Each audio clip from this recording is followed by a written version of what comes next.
Donc en fait, j'ai une double formation. Je possède un diplôme d'ingénieur et aussi un diplôme de l'école d'art de Grenoble. Et je vais un peu vous montrer comment est-ce que j'en suis venu à quitter le monde de l'industrie pour développer d'autres modes de production. Donc nous baignons actuellement dans un monde qui est fondé sur la consommation des objets. Et pour alimenter en fait ce marché, on va se servir du principe d'obsolescence programmée, c'est-à-dire qu'on va limiter la durée de vie des objets pour alimenter le marché. Donc en fait, ce type de raisonnement, il est pas vraiment enseigné en école d'ingénieur, mais il est utilisé de manière assez diffuse. Moi, j'ai pu avoir un cours qui s'appelait Analyse de la valeur, où on nous apprenait à concevoir des objets et dans le but réel de maîtriser leur durée de vie. Donc un des exemples d'objets qu'on pouvait avoir à fabriquer, donc par exemple il y avait une lampe de chevet, et donc avec son pied, sa douille et son abat-jour. Et dans le cahier des charges, il était stipulé que si l'utilisateur voulait changer l'abat-jour, en démontant la douille qui le tenait, celle-ci devait pouvoir se casser et forcer l'utilisateur à racheter l'ensemble. Donc un deuxième exemple, c'était sur un projet qu'un industriel avait proposé à l'école sur des fraises de dentiste qui étaient vendues pour une dizaine d'usages. Mais le fabricant, il s'est aperçu que le dentiste, il l'utilisait pour plus que ça. Donc il l'utilisait peut-être une vingtaine de fois. Et donc il s'est dit, je vais faire une fraise à usage unique en fait. Et donc il a proposé comme projet de trouver un moyen pour que le dentiste ne puisse s'en servir qu'une seule fois. Et vu que le dentiste va stériliser sa fraise entre deux utilisations, par exemple un moyen qui a été proposé, c'est d'utiliser des alliages à mémoire de forme qui donc la fraise va être droite à la température ambiante, mais si on la chauffe pour la faire stériliser, elle va se courber et elle va garder cette forme-là même après à froid. Donc le dentiste ne va plus pouvoir s'en servir derrière. Donc mon diplôme d'ingénieur obtenu, j'ai décidé de faire une thèse parce que je me suis dit que je ne serais pas dans ce genre de problématique qui ne m'intéressait pas forcément d'un point de vue éthique. Et donc j'ai commencé une thèse en partenariat avec un industriel, mais en fait je me suis vite aperçu que la composante économique elle était très forte aussi dans la recherche et que j'arriverais pas à développer ce que j'avais vraiment envie de développer. Donc je me suis orienté vers le milieu de l'art qui me semblait moins sclérosé et plus propice à des expérimentations en vue d'une éventuelle transformation de la société. Et donc quand je suis arrivé en école d'art, un de mes premiers travaux, ça a été de travailler sur l'obsolescence programmée justement. Et donc j'ai fait des objets de contre-ergonomie, c'est-à-dire des objets qui ont une durée de vie inférieure à leur temps d'utilisation. Donc pour pousser à son paroxysme en fait le système. Et donc par exemple j'ai fait des flûtes à champagne en plastique que j'ai percées, que j'ai rebouchées avec une colle alimentaire. Et j'ai introduit ces flûtes à champagne dans des vernissages. Et lorsqu'on verse un liquide à l'intérieur, au bout de quelques minutes, la colle se dissout et le verre se vide de son contenu. Donc j'ai activé plusieurs fois cette opération de sabotage. Donc en fait ce travail il me questionne sur la finalité des méthodes de conception quand elles sont développées dans le seul but d'alimenter la société de consommation. Et déjà dans les années 70, Ivan Illich nous mettait en garde contre ce genre de méthode. Et lui, il disait qu'on avait atteint un seuil de contre-productif. Donc où en fait l'objet qui était un objet de libération au départ devenait un objet d'aliénation en fait. Et on ne faisait qu'alimenter le système. Donc il donne un exemple pour illustrer ça. Si on prend un écosystème et qu'on le nourrit avec une matière organique, si on met trop de matière organique, au bout d'un moment, ça ne va plus le nourrir.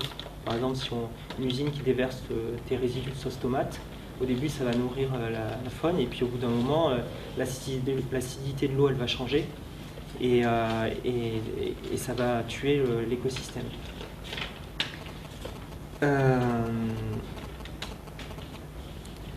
Donc il a aussi calculé un coût généralisé pour les différents objets qu'on fabrique, pour voir vraiment quel coût ils ont, et aussi une vitesse généralisée. Et il a appliqué ça au transport, où il a calculé à quelle vitesse on va lorsqu'on utilise une voiture, lorsqu'on utilise un vélo ou lorsqu'on utilise la marche à pied. Et en fait, si on prend en compte le temps qu'on passe à travailler pour acheter sa voiture, pour payer l'assurance, pour l'entretenir, etc., la même chose pour le vélo, et la même chose pour la marche à pied, et ben on s'aperçoit qu'en voiture, on va à 6 km/h, et donc ce qui est tout juste supérieur à la marche à pied et qui est bien inférieur au vélo. Donc en fait, on s'aperçoit que cette technique, elle accroît la voiture, elle accroît les déplacements, mais elle diminue les vitesses de déplacement. Donc ensuite, j'ai pris un peu de distance par rapport à ce projet de contre-ergonomie, parce que je trouvais que ce genre d'action, elle manquait de positivité, et j'avais envie d'avoir une action militante qui dénonce ce genre de mécanisme et qui aussi propose d'autres systèmes de conception des objets.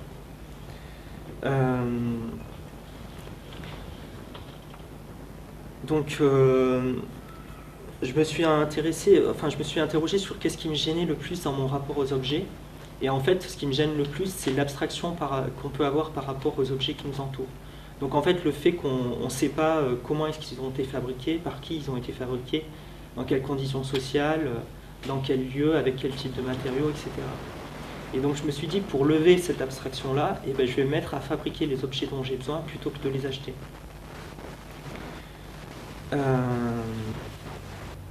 Donc en fait, je me suis mis à fabriquer mon mobilier chez moi, pour mon appartement. Donc ça m'a permis d'acquérir des compétences en ébénisterie. Je me suis inscrit à des cours de poterie pour fabriquer mes propres ustensiles de cuisine. Voilà, d'autres ustensiles. Vu que j'avais un jardin potager, j'ai forgé mes outils de jardin à l'école d'art. Et j'ai réalisé des objets aussi plus en lien avec des préoccupations énergétiques et environnementales. Donc là, c'est une marmite norvégienne. En fait, c'est une grosse caisse isolée qui va permettre de réduire la consommation d'énergie lorsqu'on va faire cuire des aliments. Donc en fait, le principe, c'est qu'on fait cuire, on fait une pré-cuisson des aliments dans une cocotte minute. Et bien avant la fin de la cuisson, il y a des tableaux pour trouver le temps. On prend cette cocotte minute, on la met dans la grosse caisse isolée, on la ferme et on laisse la cuisson se terminer juste avec la chaleur emmagasinée dans les aliments. Donc un autre objet que j'ai fait avec Gabrielle Boulanger, qui est une artiste plasticienne, c'est un cuiseur solaire. Donc en fait le principe c'est donc on a ici une parabole sur laquelle le soleil vient se réfléchir et est renvoyé sur le dessous de la table qui est en fait vitrée. Et dans la table il y a un trou dans lequel on pose la cocotte minute qui est noircie avec du noir de fumée. Et en fait la cocotte minute va absorber le rayonnement solaire et ça va permettre de faire cuire les aliments. Donc pour information, on met 2 heures à peu près pour faire une ratatouille pour 6 personnes. Et ce qui est assez marrant, c'est que ça change le goût des aliments, le fait de les faire cuire assez lentement. On n'a pas l'habitude de faire cuire les aliments à des faibles températures en fait. Et ça change vraiment le goût des aliments.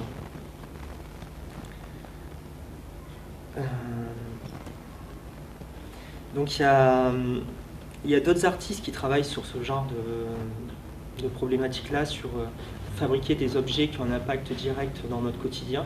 Donc il y a le groupe N55, qui est un collectif d'artistes danois, qui a un site internet où on peut télécharger des manuels qui permettent de réaliser ces objets. Donc par exemple, il y a une sorte de bâtiment flottant qu'ils ont réalisé, une table, une chaise, un jardin urbain. Et donc en fait, ce genre d'expérience est beaucoup plus riche que ce qu'on peut croire, parce que le fait de devoir créer soi-même les choses permet d'acquérir plein de compétences dans divers domaines. C'est aussi un moyen de rétablir un équilibre entre la production autonome et la production hétéronome. Donc en fait, la production autonome, Donc c'est une production qui demande peu de moyens techniques, qui peut être fait à partir de ressources locales et en vue de satisfaire les besoins d'une petite communauté, donc un village ou une région. Donc ce type de production qui dominait en fait avant la révolution industrielle a été dépassé en fait par la production qu'on appelle hétéronome. Donc ces termes-là, il y a André Gorz qui en parle beaucoup et Ivan Illich.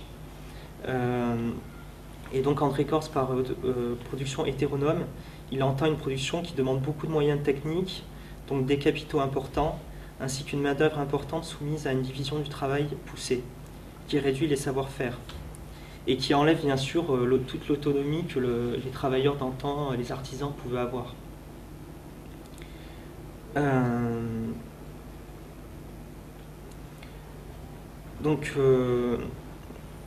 Donc en fait, il n'y a pas forcément une opposition entre production autonome et hétéronome, mais il y a une complémentarité. C'est-à-dire qu'il y a certaines actions, certains objets qu'il vaut mieux fabriquer avec une production hétéronome, donc avec des gros moyens, des grosses usines. Mais au bout d'un certain moment, ça peut se retourner et être plus rentable de le faire avec une production autonome. Donc en fait, derrière, il y a aussi le fait que la technique, c'est quelque chose de politique, en fait. C'est-à-dire que l'organisation d'une usine, derrière, il y a un projet politique. Donc dans le sens où, par exemple, le mouvement des Luddites en Angleterre, donc les Luddites, c'est des ouvriers au XIXe siècle qui se sont rebellés et qui se sont mis à briser les machines dans les usines, parce qu'en fait, ils s'apercevaient que la montée du capitalisme et de l'industrialisation prenait sur leur autonomie qu'ils avaient en tant qu'artisans, en fait. Et ils voyaient qu'ils allaient perdre cette autonomie-là. Et donc, ils ont vraiment vu qu'il y avait un projet politique derrière la technique. Et c'est pour ça qu'ils cassaient toutes les machines, mais en fait seulement les machines qui étaient préjudiciables à leur perte d'autonomie. Et on peut voir aussi, cette question politique, on peut la voir aussi dans les luttes comme le mouvement qu'il y a pu avoir à Lippe, où en fait j'ai lu un article qui dit que Lippe, on a pu faire l'autogestion de l'usine parce qu'on était encore avec des commandes, des machines-outils à commande manuelle. On n'était pas encore passé avec des machines-outils à commande numérique. Et donc ce qui a permis que les ouvriers avaient encore un savoir-faire et ils pouvaient faire marcher l'usine eux-mêmes. Ça n'aurait pas été le cas avec des commandes numériques. Donc à travers ma pratique, j'essaie de rétablir en fait cet équilibre entre production autonome et production hétéronome. Et j'essaie de la replacer dans un design d'auteur, comme l'entendait William Morris, en privilégiant les savoir-faire et le travail à taille humaine. J'essaie aussi en fait, d'abolir la frontière qu'il peut y avoir entre le consommateur et le producteur, et de passer en fait que le citoyen devienne un prosommateur. Donc un prosommateur, c'est une personne qui participe à la réalisation du produit dont il a besoin en fait. Donc on est prosommateur par exemple quand on va faire un repas avec des amis et qu'on ne va pas calculer qui est-ce qui a participé au dessert et qui est-ce qui a participé à faire l'entrée. On va partager tout ça ensemble. Donc ça nous sort en fait, le fait de devenir prosommateur, ça nous sort de notre attitude de passif consommateur et ça nous pousse à nous réapproprier les savoirs et à voir qu'on peut devenir des acteurs responsables de l'univers qu'on façonne. Donc le prosommateur, c'est une personne qui s'inscrit dans une dynamique de réappropriation des savoirs techniques, d'une reconquête de sa propre autonomie. Donc il y a Igmar Granstedt qui propose dans son ouvrage Du chômage à l'autonomie conviviale un modèle pour passer en fait pour rétablir l'équilibre entre la production autonome et hétéronome. Donc en fait pour lui il faudrait pour établir cet équilibre il faudrait réduire notre temps de travail pour l'utiliser à des activités d'autoproduction et ainsi en démanteler petit à petit l'industrie. Et donc en fait, il propose plusieurs angles d'attaque des filières industrielles. Donc on peut commencer par la fin et puis remonter jusqu'au stade de la matière première. Donc par exemple, je décide de fabriquer mes propres vêtements, donc j'achète du tissu, je les fabrique moi-même, puis après je me mets à fabriquer mon propre tissu avec un métier à tisser, et puis après je plante mon coton. Ou alors on peut faire ça dans le sens inverse, commencer par planter le coton, faire le tissu, et après enfin faire les vêtements. Ou alors il y a aussi une manière latérale qui est assez intéressante, c'est-à-dire qu'on attaque la filière par la réparation. C'est-à-dire qu'on se met à fabriquer des pièces détachées pour dissoudre la filière latéralement. Donc il y a un exemple, c'est au Japon. Le vélo, il a été introduit au Japon alors qu'il n'y avait aucun moyen de faire de la maintenance sur les vélos. Donc les gens se sont mis à fabriquer eux-mêmes les pièces détachées. Et au bout d'un moment, ils en ont tellement fabriqué qu'ils étaient capables de reconstituer un vélo eux-mêmes, les artisans. En fait. Donc en restant dans cette optique, on pourrait imaginer une société qui ne soit pas basée exclusivement sur la consommation des objets, mais sur l'autoproduction. Et on pourrait imaginer plusieurs communautés qui coexisteraient au sein de cette société et qui pourraient fabriquer leurs propres objets dans des ateliers collectifs qui seraient mis à disposition. Donc ce type d'organisation remet en question la division du travail en confondant le concepteur et l'utilisateur.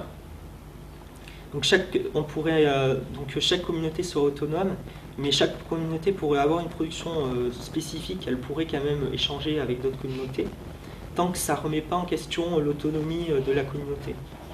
Et donc un des points qui me semble important pour ne pas remettre en question cette autonomie, c'est de transmettre ce que j'appellerais le code source des objets.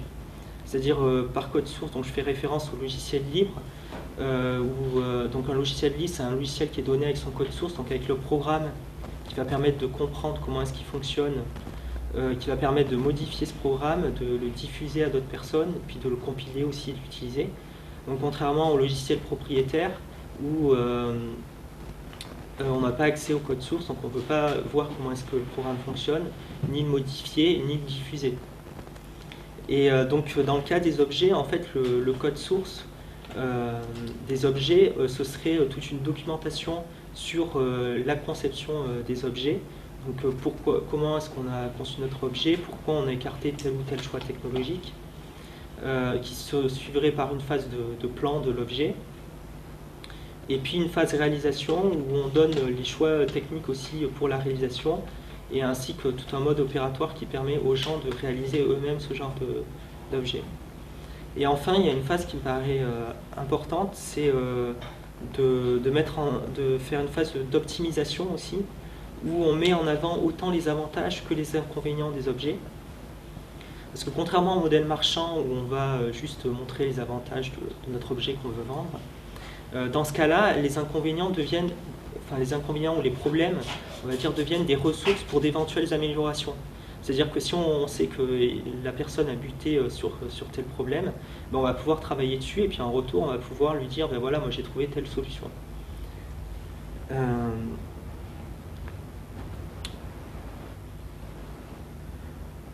Donc en fait, moi j'ai appliqué ce modèle-là aux productions que j'ai fait, c'est-à-dire que j'ai écrit des textes sur comment est-ce que j'ai conçu cet objet, j'ai fait des plans et j'ai fait des photos des différentes réalisations. Et en fait, j'ai publié ces différents articles dans une revue qui s'appelle Système D, qui est une revue de bricolage qui date de 1924. Et à la base, c'était plus qu'une simple revue. C'était une sorte de petite communauté. C'est-à-dire que les gens créaient des ateliers système D dans chaque ville, où ils fabriquaient eux-mêmes leurs propres outillages. Et puis ils communiquaient grâce à la revue, où ils faisaient passer énormément d'annonces en disant voilà, je travaille sur tel projet, où j'aurais besoin de quelqu'un qui ait des compétences en mécanique ou en ébénisterie, etc. Et les gens rentraient en contact comme ça et s'entraidaient sur les projets. Donc cette revue, elle existe toujours et elle a pas mal évolué. L'esprit communautaire, il a assez disparu au profit un peu de la pub. Mais il reste un espace dédié aux lecteurs où les gens peuvent publier leurs réalisations. Et donc moi j'ai décidé d'investir cet espace-là. Pour moi c'est un espace de démonstration de mon travail à des gens qui sont concernés par ces problématiques-là. Et c'est aussi un espace de rémunération, un moyen de rémunération plutôt. J'ai proposé 3 articles, un sur le cuiseur solaire, un sur la marmite norvégienne et un sur les meubles que j'ai fait pour chez moi. Donc ils ont tous les 3 été primés. Et il y en a un qui a été publié, c'est celui sur le cuiseur solaire. Et en fait, ce que j'ai regretté dans la publication, c'est qu'ils ont pris seulement la partie réalisation, c'est-à-dire la partie conception et la partie optimisation, ils ne l'ont pas gardé. Et ils ont fait une sorte de recette de cuisine qui permet de réaliser l'objet, mais tout le questionnement que je pouvais avoir derrière, ils l'ont évacué, quoi. Donc je suis assez mitigé sur cette expérience, mais ça m'a pas empêché de publier quand même plusieurs fois. Je trouve que c'est quand même intéressant, mais ça m'incite à diffuser moi-même mes articles pour maîtriser vraiment le contenu. Donc je vais vous présenter maintenant quelques exemples de design. Donc là c'était l'article. Voilà. Et là je vais vous présenter quelques exemples de design libre. Donc c'est un groupe d'artistes qui s'appelle Superflex, un collectif danois, et qui travaille beaucoup sur des questions de propriété industrielle. Et en fait, ils ont développé une bière libre de droit, c'est-à-dire une bière dont ils distribuent la recette gratuitement et ils incitent les gens à s'emparer de la recette, à la modifier et la redistribuer. Et donc cette bière, elle est un peu vendue, elle est fabriquée un peu partout dans le monde, il y a plein de personnes qui se sont réappropriées. Et par contre, elle est vendue parce que brasser de la bière, ça a un coût, quoi. Et donc ils ont plein de projets comme ça assez intéressants. Ils avaient un projet sur le Guarana Power, le poisson qui est vendu au Brésil, et dont une usine a le monopole en fait. Et eux, ils avaient fait une copie exacte de la bouteille, et puis ils avaient fait cette boisson-là. Et donc ils ont eu plein de procès, et au fur et à mesure qu'ils avaient des procès, ils enlevaient sur l'étiquette ce qu'on leur interdisait de mettre. C'était marrant, l'étiquette elle évoluait au fur et à mesure des procès. Donc il y a Bricolabs, donc il y a un collectif qui développe aussi des objets en open source. Donc ils ont un projet notamment de machine à laver en open source et ils avaient animé un workshop à l'école d'art d'Aix sur cette thématique-là. Et donc les étudiants, là il y a quelques réalisations. Donc il y en a un qui avait développé une machine à laver qui utilise des haut-parleurs pour faire bouger le linge en fait. Et puis ici on a une machine à laver qui marche grâce à un panneau solaire qui entraîne un petit moteur électrique qui va faire tourner un tambour qui est fabriqué avec des roues de vélo et du bambou. Donc ils ont un autre projet aussi qui est assez intéressant, c'est un projet de téléphonie mobile libre en réseau maillé. C'est-à-dire que chaque personne qui a un téléphone portable fait aussi office d'antenne, c'est-à-dire que le message il évolue d'un téléphone portable à l'autre comme ça. Et donc ils développent ça sur un wiki en libre et en utilisant que du matériel libre. Et donc ils travaillent beaucoup avec des communautés africaines, donc c'est en vue, c'est pour ces communautés-là qui développent ce genre de choses, et avec eux je pense. Donc voilà, un dernier projet, c'est le projet Oscar. C'est un projet de voiture en open source qui est développé au Pays Basque et puis par plein d'autres entreprises qui travaillent sur ce projet d'open source. Donc voilà pour les projets, les autres projets d'artistes. Je reviens maintenant un peu plus sur les projets que j'ai pu développer moi, où en fait je me suis aussi intéressé à la question de la transmission de tous ces savoirs que je pouvais avoir et comment est-ce qu'on pouvait transformer la vision des gens pour, au lieu d'acheter, qu'ils aient le réflexe aussi de pouvoir fabriquer par eux-mêmes les choses et de pouvoir intervenir dans le réel. Et donc j'ai développé des ateliers en fait dans le cadre d'un festival de vulgarisation scientifique qui s'appelle Remue-Ménage. Des ateliers avec des enfants, et là donc c'est avec Gabriel Boulanger qu'on avait fait un atelier sur l'énergie éolienne, et avec chaque groupe d'enfants on réalisait une petite éolienne. Alors, j'ai mis ici. Donc en fait l'atelier il durait 3/4 d'heure, c'était assez rapide. Et le principe c'est que le vent il va s'engouffrer dans les bouteilles et il va faire tourner l'ensemble. Et en dessous on a des aimants et puis on a des bobines. Et donc le champ magnétique qui crée un champ électrique en passant devant les bobines. Et on allume les petites LED qui sont devant.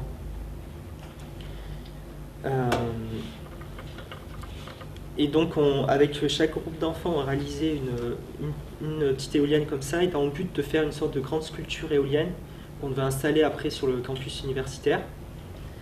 Et donc voilà, chaque éolienne était placée sur un cadre métallique. Et ensuite, on devait l'installer ici. Donc c'est au bâtiment de l'Arche, ce campus universitaire. Donc il y a une sorte de cour intérieure où il y a souvent un courant d'air. Donc quand il y aurait une rafale de vent assez grosse, ça aurait allumé toutes les LED. Donc voilà, il devait être positionné comme ça. Et donc on avait vraiment fini le projet, il restait plus qu'à l'installer.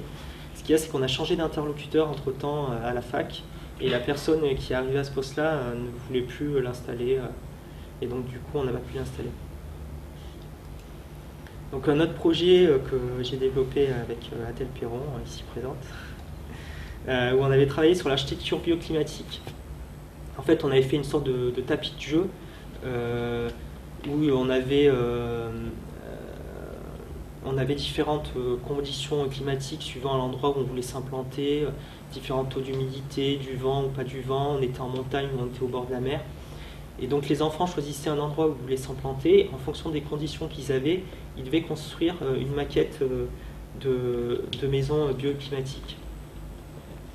Donc c'est un atelier qui a assez bien fonctionné, mais en même temps, on trouvait dommage que les enfants aient juste une petite maquette. Et on se disait que ce qui serait bien, c'est qu'ils puissent évoluer vraiment dans l'espace, dans un espace à leur taille, pour appréhender vraiment l'espace de l'architecture. Et donc cette année, avec Alice Guéraz, on a fait un atelier, donc toujours dans le cadre de ce festival Remue-Ménage, où on a travaillé, en fait, le thème c'était sur l'énergie. Et on a travaillé sur l'énergie dans l'habitat, où on a fait au départ classer aux enfants les différents matériaux qu'on peut utiliser pour construire une maison, lesquels vont être le plus ou moins énergivores, lesquels vont plus ou moins isoler la maison, donc permettre de consommer moins d'énergie. Et ensuite, on leur proposait de construire une maison à ossature bois, et on leur disait que par la suite, on la remplirait en bottes de paille, et puis on ferait un enduit en terre. Donc là, bien sûr, on n'a fait que l'ossature bois. Et donc avec chaque groupe d'enfants, on faisait un pan de mur, comme on voit là. Et à la fin de la matinée, on avait fait nos 4 pans de mur. Il y avait un groupe d'enfants qui assemblait les 4 pans de mur, et puis on orientait la maison avec une boussole pour leur faire dire, ben voilà, pour profiter des apports solaires, il faut s'orienter plein sud, etc. Donc voilà. Alors, en fait, tous ces ateliers, c'était une expérience assez intéressante, mais en même temps, on était à chaque fois assez frustrés parce qu'on a les enfants 45 minutes, donc c'est assez rapide pour vraiment construire avec eux. Et donc l'année prochaine, je vais mettre en place des ateliers de bricolage, de do-it-yourself, autour un peu de tous ces objets écologiques qu'on a pu développer. Mais cette fois sur l'année avec 2 heures par semaine, des ateliers de 2 heures par semaine en fait. Et puis essayer de les impliquer aussi plus dans des projets qui ont vraiment, un impact dans leur quotidien. Voilà, un dernier projet dont je vais vous parler, en fait c'est un projet que je fais avec l'association SK, qui est un collectif d'artistes grenoblois, pas d'artistes, excusez-moi, d'architectes grenoblois, et qui travaille avec la place, qui est en fait un centre d'hébergement inconditionnel pour personnes sans abri. Donc inconditionnel, c'est-à-dire qu'on peut y venir avec sa compagne, son chien, ses addictions. Et donc en fait la place, ils sont sur un terrain vague rue des Alliés, qui leur est prêté par la ville pour une durée d'à peu près 5 ans. Et ils louent actuellement des mobil-homes qui sont situés en forme qui sont disposés en forme de cercle. Et en fait, ils aimeraient bien à terme devenir propriétaires de leur habitat, ne plus louer des mobil-homes. Mais dans ce cas-là, il faudrait qu'ils arrivent à acquérir un habitat mobile en fait, parce qu'ils sont amenés tout le temps à se déplacer en fonction des projets immobiliers de la ville. Et donc quand ils sont arrivés sur le site, il y avait déjà ce module d'habitation fabriqué en conteneur maritime par le collectif SK. Et il restait juste à l'habiliter à l'intérieur, à l'aménager. Et donc ils ont lancé un projet participatif, un chantier participatif avec les habitants pour finir de l'aménager. Et donc nous, l'association Entropie, on est plus intervenu sur la question énergétique, où en fait ils voulaient aussi avoir un système autonome en énergie. C'est-à-dire que essayer de... Alors, dans une certaine mesure, quoi, parce qu'être autonome complètement, c'est quand même assez dur. Et donc, il y a un projet d'éolienne Savonius, c'est ce genre d'éolienne un peu plus optimisée quand même, et de panneaux solaires photovoltaïques. Donc voilà, et en fait cet habitat il est mobile parce qu'on peut démonter tout le toit, le mettre à l'intérieur des conteneurs et transporter les conteneurs sur un camion. Voilà, je crois que j'ai terminé. Je ne sais pas si vous avez des questions.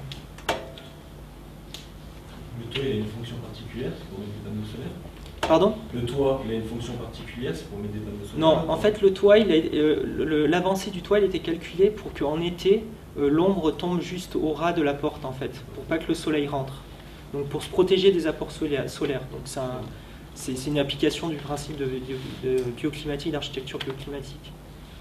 Et donc, en hiver, par contre, le soleil peut rentrer à l'intérieur et chauffer l'ensemble.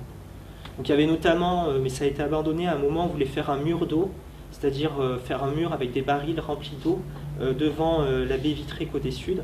Et comme ça, pendant la journée, on accumulait la chaleur à l'intérieur des barils remplis d'eau. Et la nuit, la chaleur se redispatchait dans le conteneur.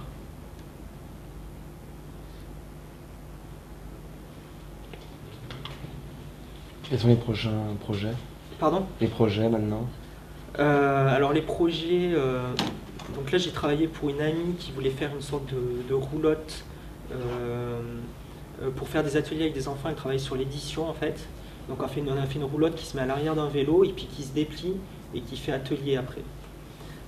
Donc voilà, il y a ce projet-là. Après je travaille aussi sur un projet de réappropriation d'espace avec Gabriel Boulanger à Fontaine, où on lui a prêté 2 places de parking pour une durée de 3 mois. Où elle construit un projet participatif avec les habitants. Donc en fait, en fonction des envies des gens, on fabrique avec eux différentes architectures. Donc là, on a fait un plancher, dessus on a monté une sorte d'abri qu'on a conçu avec des enfants. Et voilà, et après il y a ce projet d'atelier avec des enfants pour l'année prochaine, sur lequel je commence à travailler un peu plus sérieusement.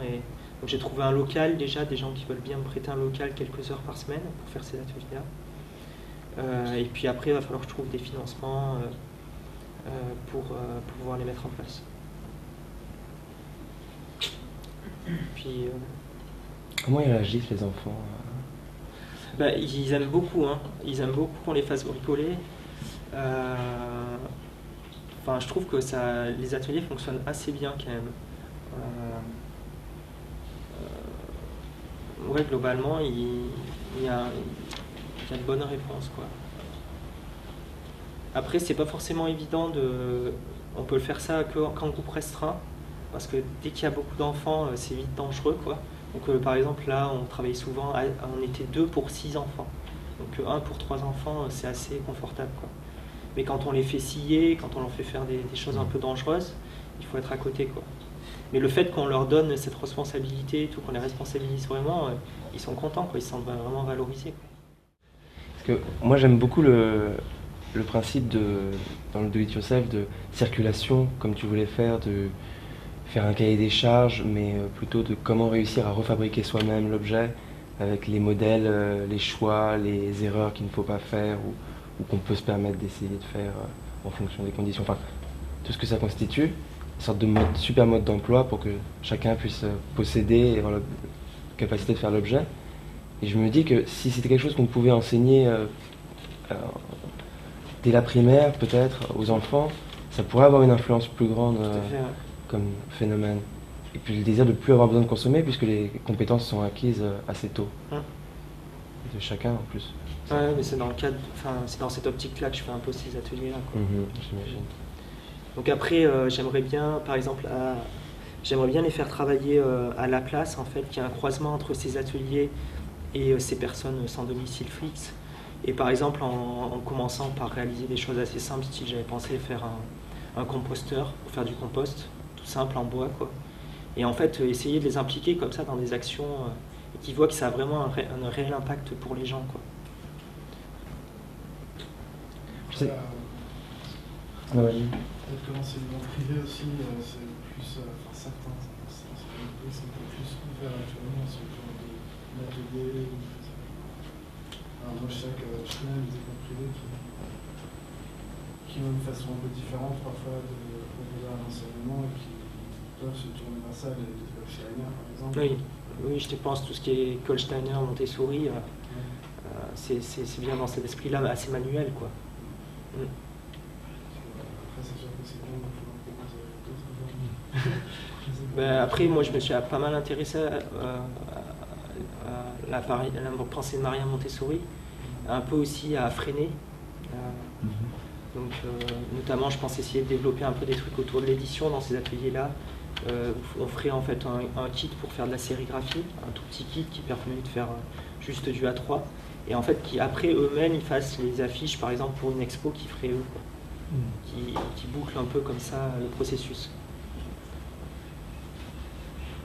À l'eau, les pigments à l'eau.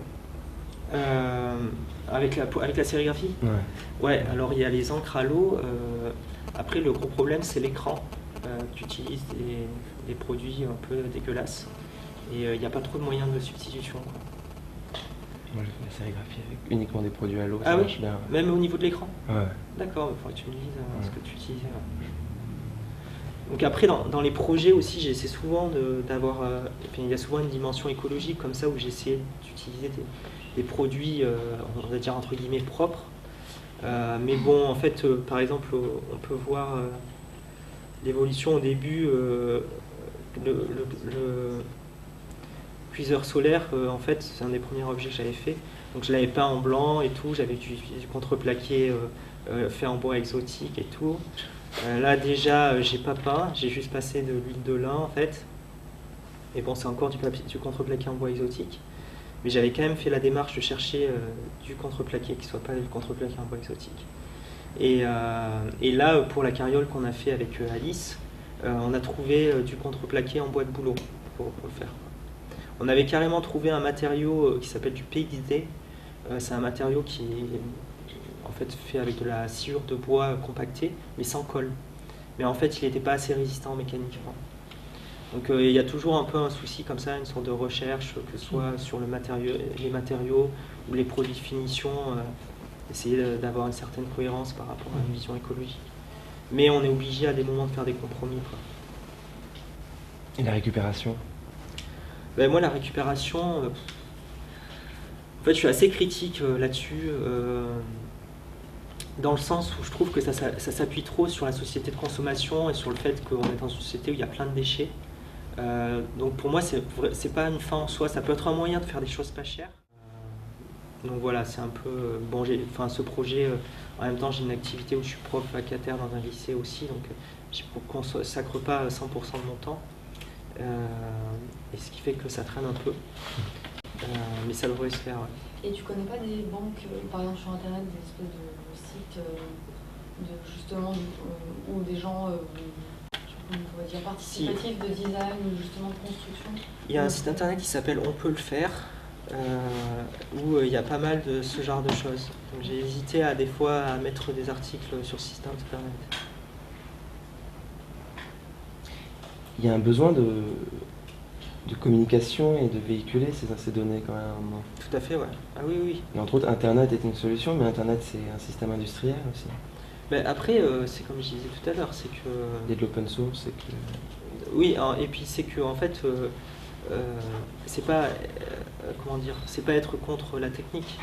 C'est dire que la technique c'est quelque chose de politique et des fois un choix technique entraîne un système d'organisation politique. Et aussi que en fait, il faut être conscient que on a besoin des techniques, on va dire, hétéronomes, avec des systèmes industriels poussés, quoi. Mais on n'a pas besoin pour tout, quoi. Il y a pour certaines choses, on n'en a pas besoin.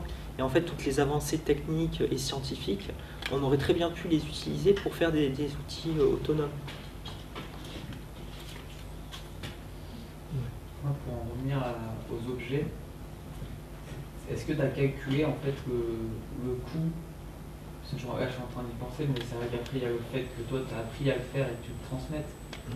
Mais par exemple sur un outil que tu avais en magasin qui a un certain coût, un certain prix, est-ce que toi tu as calculé l'outil que tu avais produit, ce qui t'a coûté, enfin tu vois par exemple l'impact carbone on va dire en fait au niveau de la poterie, tu vois. Ouais. Au niveau du coût, il y a certains trucs qui sont vraiment pas rentables comme la poterie par exemple, parce que j'ai dû payer mon inscription assez cher. Donc vu le peu d'objets que j'ai fait, c'est pas du tout rentable. Mais après, mes meubles, c'est vraiment très rentable. Si tu fais des meubles en bois massif et tout, que tu vas avoir des meubles en massif. Les autres objets, même les outils jardin, c'est rentable. Après, ce qui se passe, c'est aussi que mon grand-père avait une petite scierie. Donc j'ai du bois gratuitement, ça joue aussi beaucoup.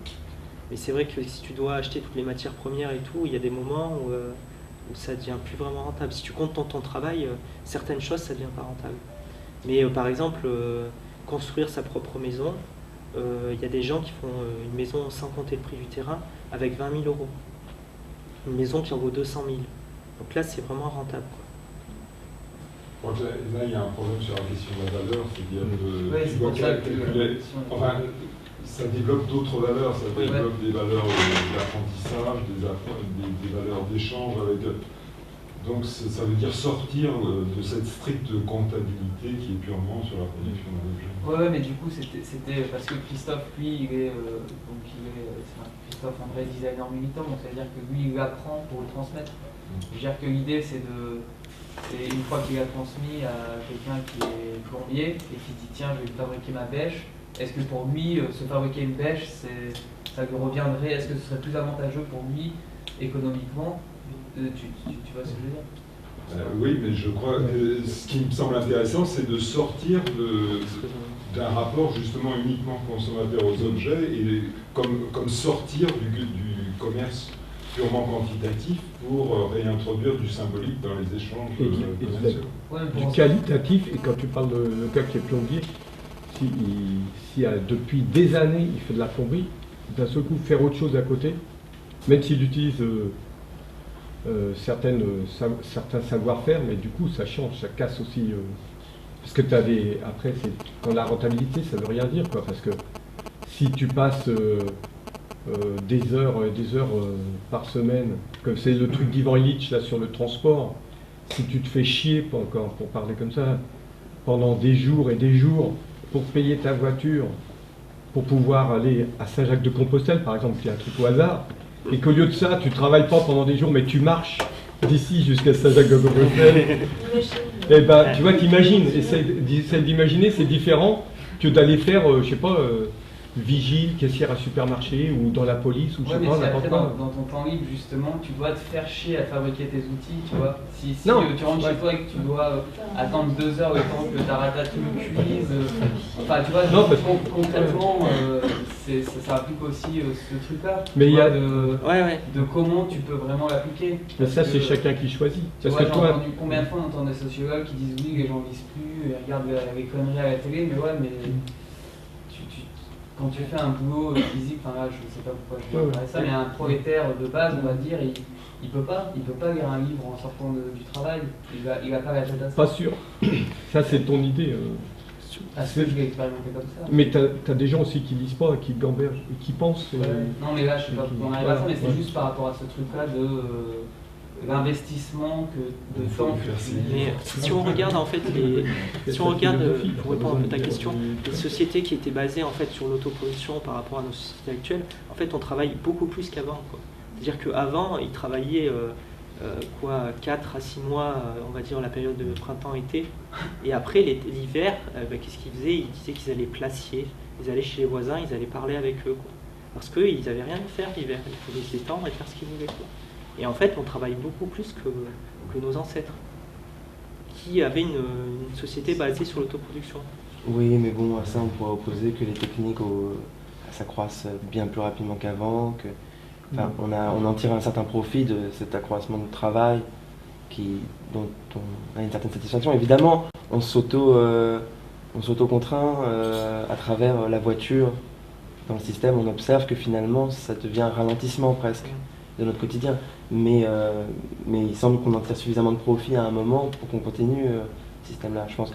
Hors du système politique, c'est ça aussi que je trouve qu'il a raison, c'est qu'on ne peut pas évacuer les questions économiques sous prétexte que, oui, on pourrait le mettre en cause aujourd'hui, le système tel qu'il est. Il faut le remettre en question, mais il ne faut pas évacuer la question totalement et rester uniquement dans un aspect social, Oui, des choses comme ça. Tu peux voir aussi la chose d'un autre angle, c'est-à-dire que ce fameux bras plombier, il a aussi un truc à t'apprendre. Ça, l'enrichissement personnel, je pense qu'il faut c'est l'idée, il faut le développer, mais je pense qu'il ne faut pas évacuer.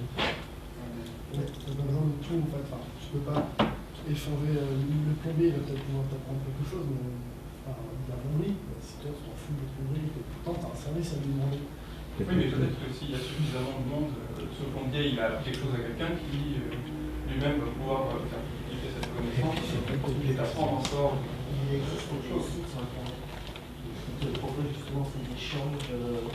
Tu t'inscris, tu dis ce dont toi tu es capable de faire, ce que tu es capable d'échanger avec d'autres personnes. Ces autres personnes font la même chose. Et ensuite, par des systèmes, il y a quand même un système monétaire qui est finalement un système de points. On n'arrive pas encore à l'heure actuelle à revenir au troc, ce qui est impossible, parce qu'on ne peut pas évaluer par le troc qu'est-ce que vaut ici, qu'est-ce que vaut ça.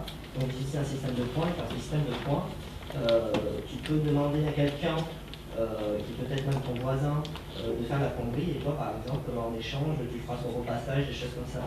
C'est-à-dire qu'il y a un système de valeur entre la plomberie et le repassage. Non, non, mais...